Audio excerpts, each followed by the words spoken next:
នេះស្មានតែបាត់ប្តីខ្ញុំតាណាណានៅណែសនយ៉ាកំពុងតែយកខ្វាប់ខ្វាប់ភេងឆាយក៏យកទៅដាក់5ថ្ងៃព្រោះថាថ្ងៃហ្នឹងគឺ3ថ្ងៃហះថ្ងៃល្អចឹងហើយយកវាទៅដាក់5ទៅហើយទៅព្រោះថាកុំឲ្យវាដូចថាដោះផ្សិតឬមួយក៏វាហេងសើមអីចឹងណាតែសើមតិចហ្នឹងគឺចាប់ផ្ដើមដោះផ្សិតគឺខូចទាំងអស់ហ្មងហើយគ្រាប់ស្ពៃហ្នឹងដែរគឺហើយគ្រាប់ស្ពៃអីច្រឡំនិយាយខុសបាត់ហើយបើគ្រាប់ខ្លាញ់ហ្នឹងដែរគឺគ្រាប់វាដូចនឹងគ្រាប់ស្ពៃដែរដូចគ្នាបែបបិណ្ឌអញ្ចឹងគ្រាប់ស្ពៃមិនគ្រាប់ដើមភេងហ្នឹងដកគ្រាប់ដើមភេងឆាហ្នឹងគឺអញ្ចឹងដូចគ្នាហើយចំពោះគ្រាប់ភេងឆាហ្នឹងដែរគឺនៅសុទ្ធតាំងពីឆ្នាំទៅម៉ែក្មេងគាត់ຕົកគាត់អត់លក់ដោយសារតែបានវាអត់បានថ្លៃ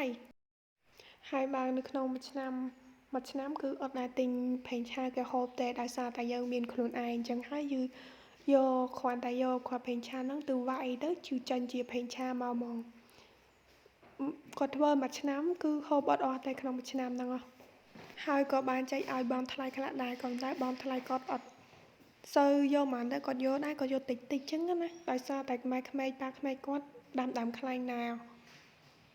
ហើយអ្នកនៅនេះភាគច្រើនគឺសងតែគ្រប់ផ្ទះហ្មងគឺដាំភេងឆាហ្នឹងកម្រនឹងទិញភេងឆាគេហូបណា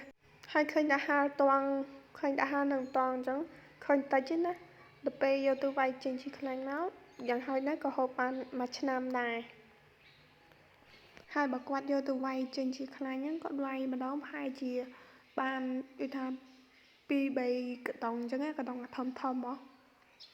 បាន2-3កតុងហ្នឹងទៅទុកហូបហើយបើអាកាដូចថាកាកសំណល់ចេញពីដូចថាយើងវាយហើយចេញមកទុកអាកាគ្រាប់វាហ្នឹងគេសម្ងួតយកចេញជាភេងអស់ហើយយកមកទុកធ្វើដូចជាយកទៅដាក់ធ្វើទៅកិនជាមួយនឹងកតួជាមួយអីចឹងទៅដើម្បីទុកឲ្យមាន់ដើម្បីទុកឲ្យមាន់ស៊ីមាន់ស៊ីហ្នឹងទៅក៏ល្អដែរឲ្យដូចថាវាធំធាត់លឿនអញ្ចឹងហើយបាញ់ពងច្រើន